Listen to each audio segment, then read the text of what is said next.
Dysmenorrhea. How much do you know about PMS?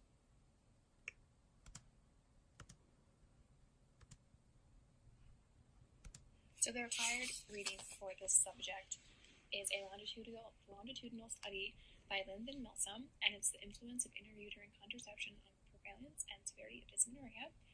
And the question that I want you guys to kind of think about while you read the study is, do you think an IUD should be the number one way to treat dysmenorrhea?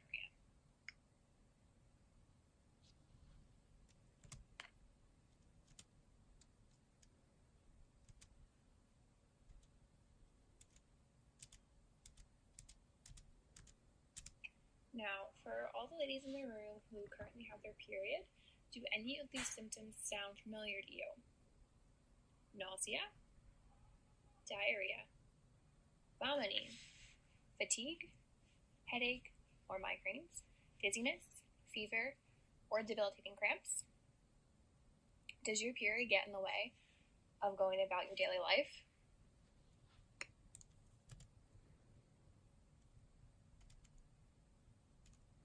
If you answered yes to any of the questions in the previous slide, then I'd like to introduce dysmenorrhea.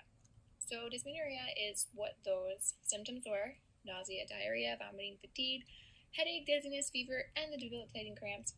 But it's more painful and it's more kind of distracting, and it kind of gets in the way of going about your everyday life while you're on your period.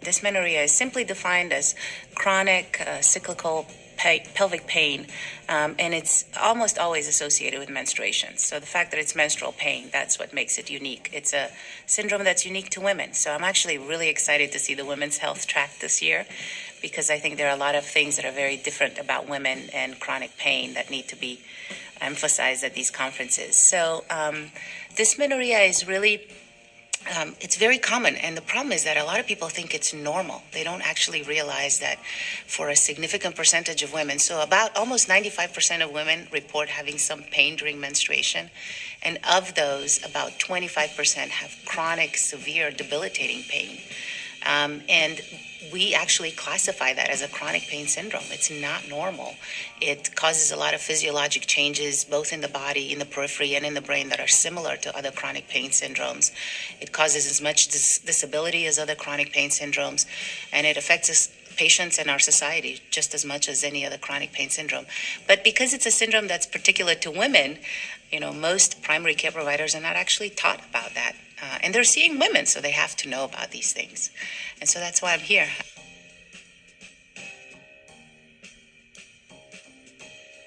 Yes, so what's unique about dysmenorrhea is that it starts very early in a woman's life. I mean, as soon as they start menstruating, which is the definition of primary dysmenorrhea, or it can start sometimes a little bit later after they've had a period of no pain, and that's secondary dysmenorrhea. In either case, dysmenorrhea is something that affects very young reproductive age women. So what happens when they're left untreated is they're essentially being sensitized. They're left untreated for a lifetime, essentially. And that changes the way their central nervous system works, and the way their central nervous system deals with pain. And so I think that for me, at least, as a gynecologist, I see the patients at the end of the spectrum, the ones that have been in pain for a long time and nobody seems to fix them. But dysmenorrhea is a unique syndrome in that we have the chance to intervene very early on. And so if we can teach providers to identify it when it first comes on, we may actually be able to prevent these women from developing a chronic pain syndrome, which is actually pretty unique. We don't have that opportunity for many other chronic pain syndromes, but we have that opportunity in dysmenorrhea.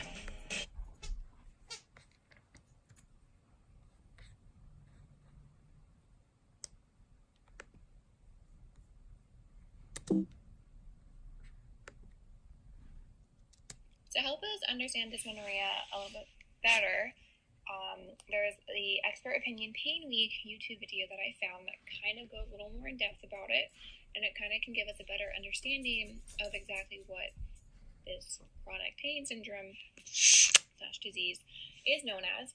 You're going to watch the video up until 2 minutes and 47 seconds, and that is when you should pause it.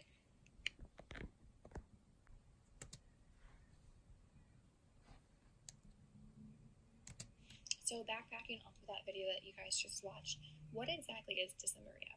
So it's considered a chronic pain disease that affects 40% to 95% of menstruating women. It's also known as period flu or severe menstrual cramps. So basically what period flu is, it's symptoms that mimic the flu, where you're going to get the fever, the chills, the fatigue, the body aches, kind of everything that the flu gives, but you don't have the flu. So it's really hard to differentiate between the flu and period flu if that is time of your month. Typically with period flu, it will only last like 1 to 2 days, and it will clear up and you'll be fine. So it's just kind of like your body thinks that you have the flu, but you don't. It's really just your period. So many women underreport the severity of their cramps because they think it's natural, and this kind of has to do with anything with the reproductive organs. So that could be endometriosis, fibroids, cysts, anything like that. A lot of women tend to think that the cramp pain that they're feeling is natural, and that, oh, like maybe I have a weak tolerance or pain threshold isn't that great, that type of thing. But in reality, if your cramps or your symptoms are getting in the way of your every single day of life, you should really go see a doctor. So it will occur before women's cycle starts, and it will continue through her cycle. So it can occur 1 to 2 days prior, and it can go through her cycle, and it can even continue after her cycle. So these symptoms that a woman is experiencing can last anywhere between like 7 to 15 days, depending on how long her cycle is and how long her symptoms continue. So there are 2 different types of dysmenorrhea. There's primary and there's secondary. So primary typically occurs in adolescence. It's reoccurring cramping pain, but there's no underlying kind of cause for it. Where secondary is considered a problem in the reproductive organs that causes the cramps and the symptoms. So this is things like they're linked with endometriosis and other things that kind of come along with it. So there's really no way to rule it out unless you go to your OB and they kind of test for it. Just to draw your eyes over to some fun little things I found, maybe get some humor out of you guys. So periods are red, I'm feeling blue, screw you hormones, Mother Nature, I hate you. Dysmenorrhea, boys, it's like kicking your balls every second, 5 days straight.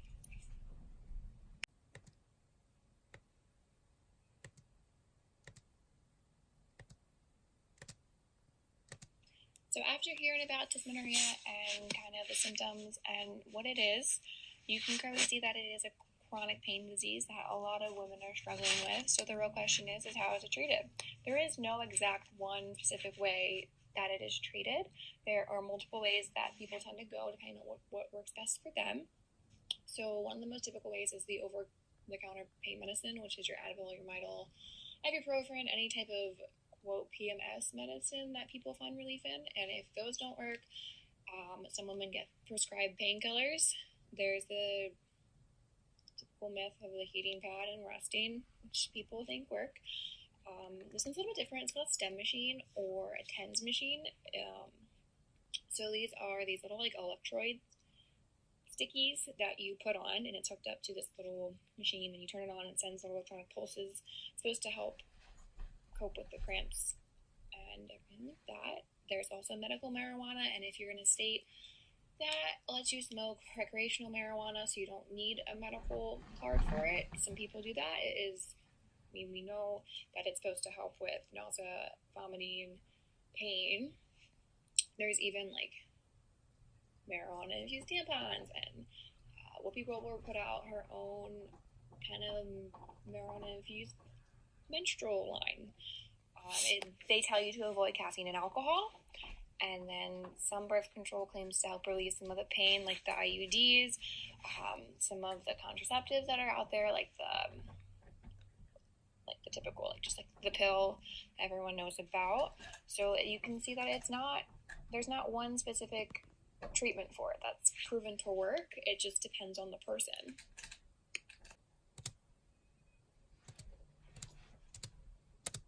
In the previous slide, I mentioned an IUD. Now, what is an IUD? So it's known as an intrauterine device, and it's flexible and small, and it's typically T-shaped, and it's a form of birth control. It's long-lasting. It can range from 3 to 12 years, depending on the type. Your copper ones are the ones that are going to last a little bit longer than the hormonal ones, and it has to be inserted by an OBGYN. That's it. That's plain and simple type of thing. It is rumored, I don't have any experience, but it is rumored that it is very painful to be inserted in. And then it is also considered to be one of the most effective types of birth control. So a lot of your doctors will tell you that. Even your primary, some of them tend to favor it just because it's considered to be the most effective form, because there's no human error, because you're not forgetting to take a pill every single day type of thing. So it's just something to think about. And it's also really important that IUDs weren't a common form of birth control until recently. So when they first came out, they really were not popular. And kind of as it's been going on and they've been more developed and there's more brands put out that are approved, more and more women are getting them, and you've seen a rise in younger women getting them. So a lot of us probably have friends that have them, but we may not know about it. So it's just something to keep in mind.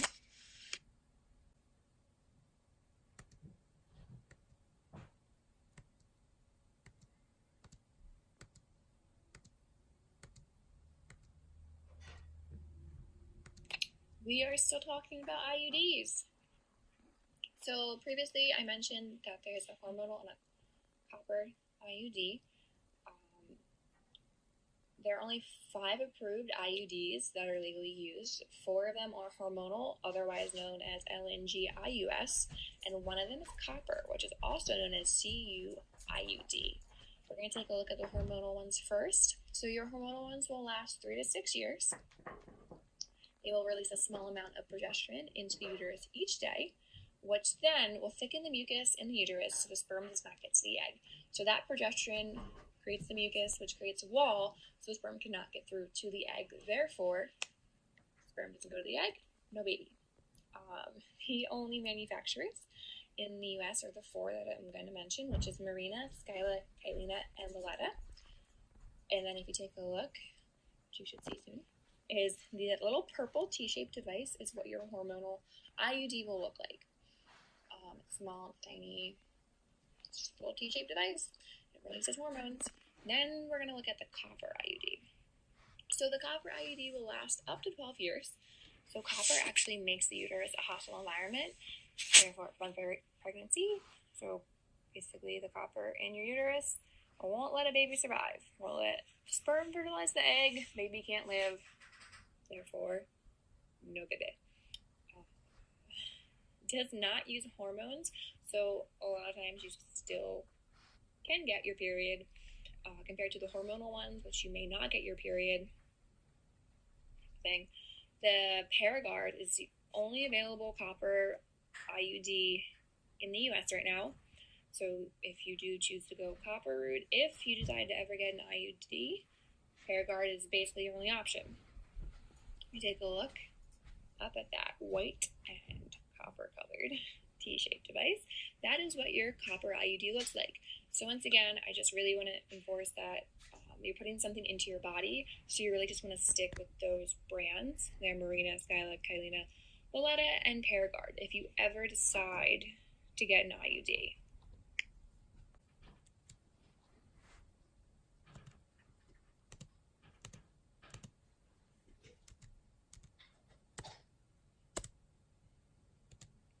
Now, an IUD, just like anything else, is going to have side effects. They're possible, they don't always happen, they can happen. They range from very, very minimal to pretty serious. So the possible side effects are irregular bleeding for several months after the IUD is inserted, having light or shorter or no periods at all.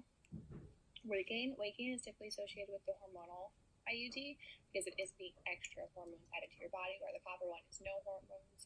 So typically don't see weight gain with the copper IUD. Your typical PMS symptoms that maybe you were trying to get away from, so your cramps, nausea, breast tenderness, dizziness, acne, migraines, etc. All of those type of typical PMS problems. Your ovarian cysts. Now, an ovarian cyst It's just a fluid-filled sac that forms in the ovary. They're typically can be harmless for the most part. Expulsion is another side effect, and that just means that the IUD moves outside the ideal location, so it kind of just moves not where it should be. There's uterine perforation, which is a hemorrhage or internal bleeding in your uterus. This can also be a side effect of abortion or any other type of intrauterine surgery procedure, anything along those lines. There is pelvic inflammatory disease, which is an inflammation of the female genital tract accompanied by fever and lower abdominal pain. That can also happen with any other intrauterine surgery or medical thing that's going on if you have an abortion or anything along those lines. It can even simply happen from like one of those ultrasound wands. And then the IUD gets embedded, which kind of stems from intrauterine perforation, where the IUD can actually get embedded into your uterus, and it kind of like attaches itself to it, which is probably like one of the most serious things that can happen because you can get infections and other things like that. So it's just, there are side effects to an IUD.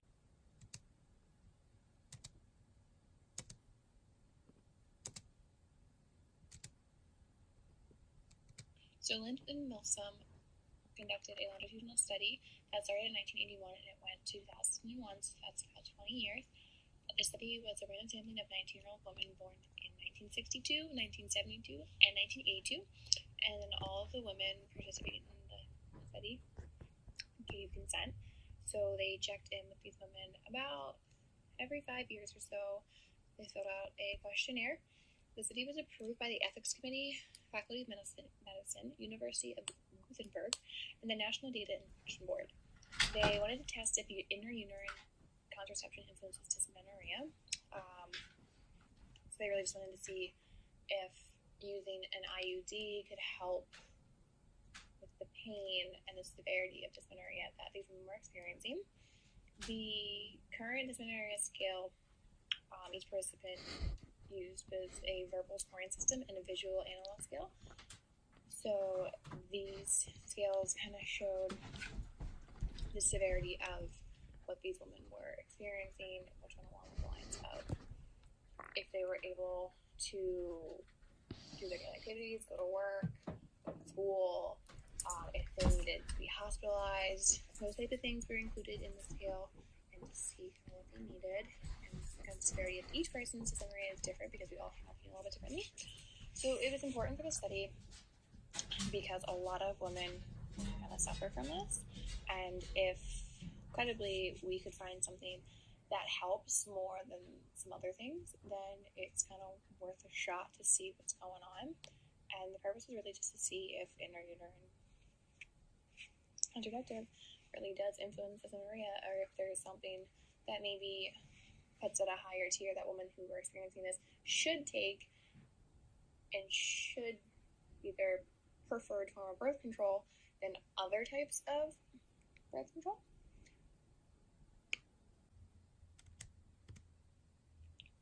So the questionnaire is a big part of this study. It's where they got most of the information from those ladies, and also the questionnaire was every 5 years for 20 years. It's just a little more background on the questionnaire itself.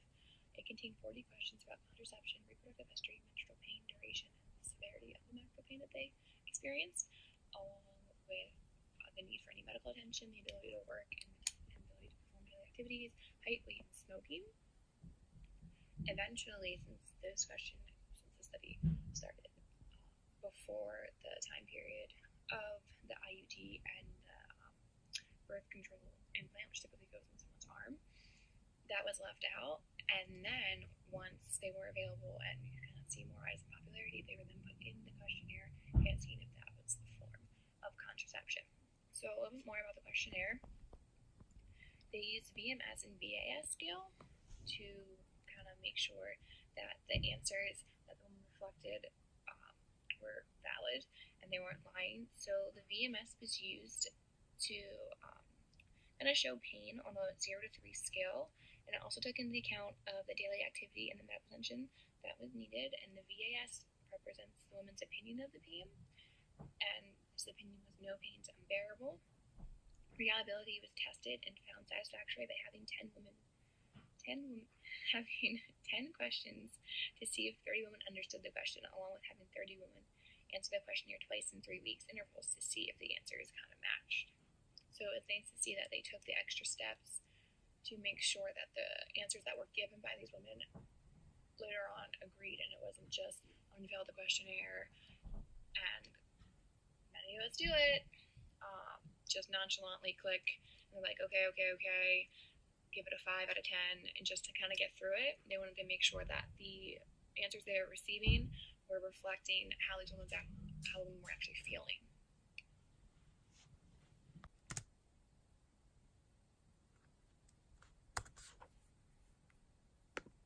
So when we're going to look at the graphs and everything, it's really important to know about the questionnaire response rate along with kind of some terminology that comes with this. So you're going to see the word cohort and followed by the number either 62, 72, or 82. So those are the 3 cohorts that we're mostly dealing with, and they just basically mean that in 1962, 1982 corresponds to the birth year of these people who were incorporated into the study.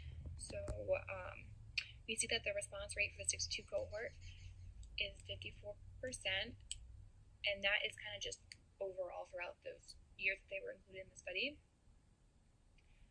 And that going down in the 72 cohort, it's 48% response rate, and in the 82 cohort, it's 59% response rate. So as we can see that the last cohort tends to have the highest response rate. Now, just kind of reflecting back that in the very beginning, it ranged from 77% response rate to 91%, but then answering the same exact questions every 5 years with little to no difference with the 40 questions that were seen in the questionnaire, it was seen as boring and a waste of time, so that's why we see a decrease in the response rate. And once again, the only changes that were added were the ones about the IUD and the implant. So it really is just that constant every 5 years, let me see, okay, I know the answer to the questions and stuff like that. So it kind of just shows that at the beginning it was a really, really, really good response rate, and then it just kind of took a downhill, and it's something to think about when we look at the study.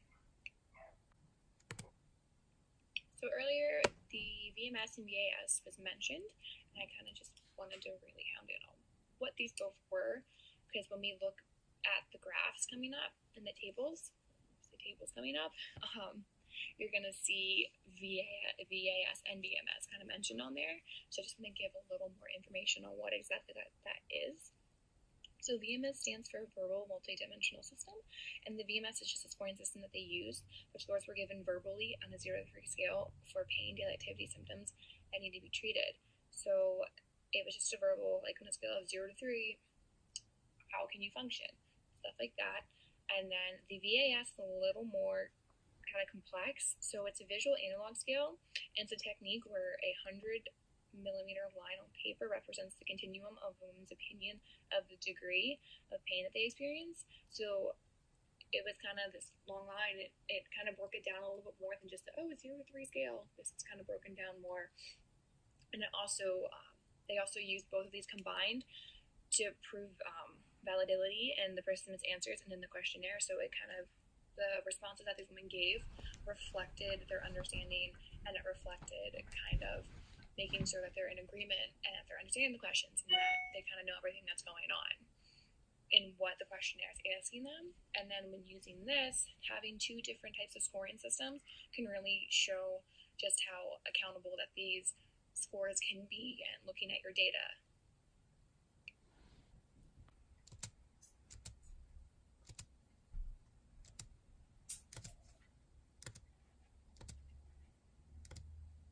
So this is the most important part of any study that anyone's going to read. It's always the results, and it basically is just going to show us what Linth and Wilson found when looking at the influence of contraception on the prevalence and severity of dysmenorrhea. And basically, so what they found was that women at the age of 19 have a higher score than women at the age of 44. So you can see that as a woman's fertile life kind of declines and you become less fertile and can't really have kids, the symptoms of dysmenorrhea are going to decline, which makes sense because when you look at it, women who hit menopause basically is just their body preparing not to have kids anymore in a broken down way. So the older you get, the less kind of severe dysmenorrhea a woman's going to have. There is no difference of severity of dysmenorrhea with women using the copper IUD and the women using no methods or other methods. So because there is no other hormones going in to help with the symptoms that a woman's feeling, the only benefit of the copper IUD is that you can't get pregnant, shouldn't get pregnant, and women using no methods or other methods because they're not using anything to kind of counteract anything that they're feeling. So the LNGIUS reported decreased severity of dysmenorrhea in women with children between the age groups of 29 to 34 and 39 to 44. So the main thing here is with children, so that we're going to see kind of like a decreased severity only in those age groups who women have given birth. And then so COC with other methods or no methods reduced dysmenorrhea in the age group of 19 to 29 to 34 and 39 to 44 with no children. So your COC or just other contraceptions like your hormonal birth control pills that you take every single day at the same time, or the Depo shot or things like that, you're going to see a kind of decline in dysmenorrhea in that age group, and that's pretty much every age group. And the main thing about that is we're looking at is with no children. So these ladies don't have any kids. Well, haven't birthed any kids. Doesn't mean they adopt or not, but there is no birth of children. Like mentioned in the first point, the dysmenorrhea decreased women's fertile life. So copper IUDs are likely to cause pain, and this just is with what they found is that more women rank their pain higher with copper IUDs, and they also found that smoking increases the risk of dysmenorrhea. So back to on the questionnaire, they asked questions about smoking, and they noticed that women who answered yes to smoking have a higher severity ranking of dysmenorrhea than women who answered no to smoking. So they are linking that smoking increases the risk of someone getting dysmenorrhea. So this is table 1, and this is just showing the assessment of severity. So your grade 0, its menstruation's not painful, and daily activity is unaffected, and your working ability is unaffected. There's no symptoms, and you don't need any medical attention.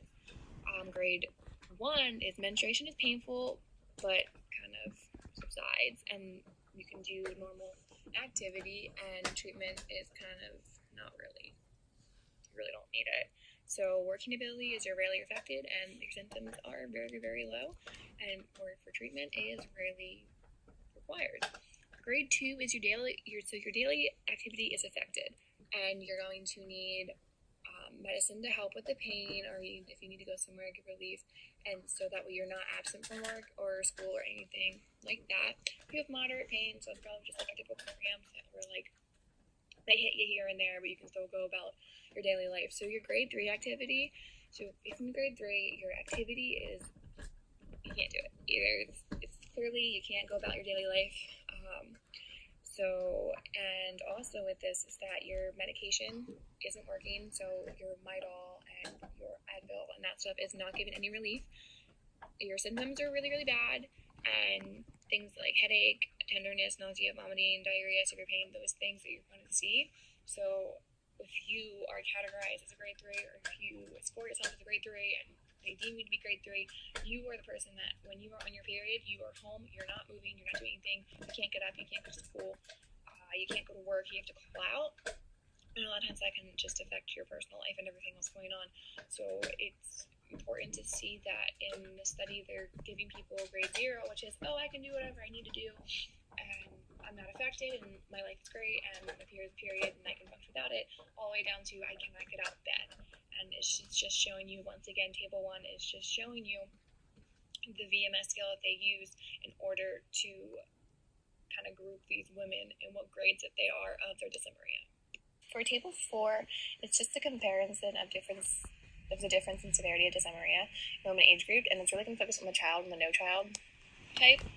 So we're gonna, for the most part, not focus on the CU IUD, which is your copper IUD, because from 19 all the way to about 34 years is that 0.2. It stays the same consistency without no child and child, and then the only difference we see is when it's 39 to 44 years, and the smaller, so the only reduced chance of dysmenorrhea is with child, and that is 0.3. And when I say with child, I mean that they've given birth to a child, so birth of a child.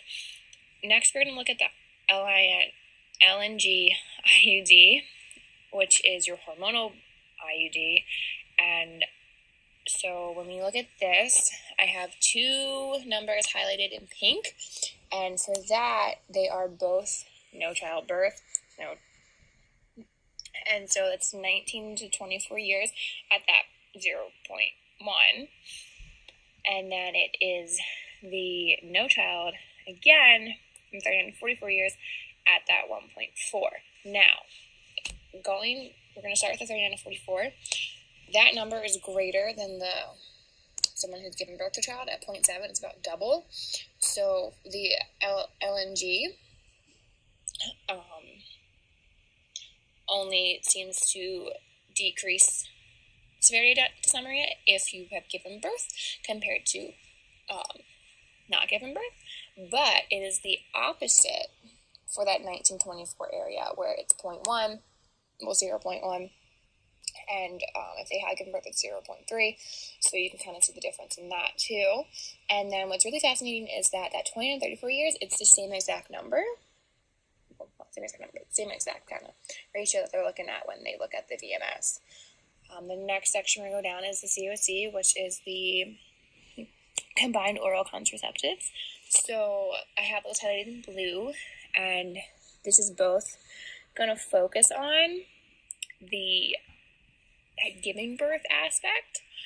So the giving birth aspect is 0.3 from 19 to 24, and then giving birth to a child is the same number, 0.3 from 29 to 34. So you can kind of see the difference in how a child kind of comes into play here. They've given birth, and then when you look into the 29 to 34 years old, the given birth, the 39 to 44, the given birth and not given birth is the same exact number. So you can see that the COC method is pretty much consistent for that 39 to 44.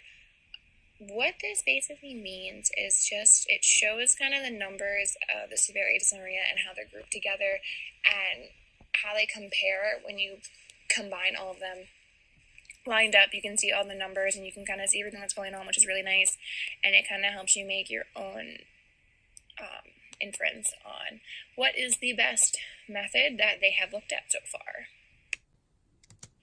While looking at table 5, it's basically just the predictors of someone having dysmenorrhea and kind of shows what we can look for. So in the copper IUD, the childbirth tends to childbirth don't see a difference for the most part. But when we look at the copper IUD has just about the highest, I would say the highest amount of predictability for dysmenorrhea. The LNG IUS is a little lower than the copper, but it's still there, like you still get it type of thing. But when looking at the COC method, which is your oral contraceptives, it tends to show, from what I am looking at, that the severity and the predictors, if you're taking the COC method, it's really, really, really, really slim. Your P is 0.0001. That is such a small number when you're looking at it. That shows how the COC method kind of is pushing towards having the least predictor of having dysmenorrhea if that is your type of birth control. So if we compare and we look at this copper and the COC, you having the copper IUD is going to give you the higher chance of dysmenorrhea, and then the oral contraception looks like it's going to give you the smallest chance of your dysmenorrhea. So the study has actually been pretty cool. Having to be longitudinal is really, really awesome because it's following women over 20 years, and it's these same women. So they're looking at a specific amount of women, and it's a lot of women. It's a solid number of women, I believe. So it's over like 2,000, and following up them every 5 years is really, really nice. The response rate was not that great, but still, it's pretty good considering it being 20 years. There's things that we really have to think about in the study and kind of think if what they said at the end of it is that LNGIUS tends to help. We have to think about kind of one, the study did end in 2001 and we are now in 2019, so there's been a lot of new birth control that's come out, a lot of things that people have been trying. But also, I think some of the things to think about is that decline in response rate. Since the study was 20 years, that decline in response rate does affect their data, because what if some of these women who would have responded, it was a little bit different. And it also was really, really hard to tell if the woman actually did or did not deliver a child. Yes, you could answer yes or no, but considering that this is a area where you send out a questionnaire, send it back, you can't double check on all 2,000 of these women to make sure, hey, did you give birth to the kid or not? So that's something to think of, and that whole child aspect plays a big role into the copper, the COC, and the LN-IUD. They also did not include women who were pregnant or breastfeeding at the time. So any of these women who were pregnant or breastfeeding at the time were not included, so their kind of questionnaire was mixed out. It also didn't include any diagnosis or treatment of endometriosis of the participant. So if a participant had endo and they didn't know, that could influence kind of the dysmenorrhea that they're experiencing, and they didn't know if someone had endo or any other type of disease that can affect the pain that a woman feels during this time. But so there's a lack there where there could have been a little bit of confusion with it being dysmenorrhea or endo or anything else. And they also didn't separate the brand or manufacturer of the IUD. So when looking at the we really can't with the copper because it's only Paragard. But when looking at the LNGIUS, there are different brands that they have, and they didn't separate it. So one brand could have worked better than another brand, and therefore they don't really know. So it's kind of just a jumbled thing of the brands of the hormonal IUDs that their people are using, and they kind of can't separate it, and they can't tell, okay, is this brand better? Did one brand sway it one way than the other brand? So they're really not focusing on that different brands put different hormones and they put different ratios of hormones in, which could really affect how someone's side effects are. So those are just some things that you kind of have to think about when looking at the study, that those are the limitations that we're looking at. We're also looking at the fact that the area that it was given in was also a high kind of immigrant rate. So some of these people who are coming in, they don't really understand what language is being used. There could be a language barrier issue. There could have been some other things that kind of came in, just human error, where, like I said before, when you're looking at a questionnaire, you could have just willy-nilly filled it out and given false answers.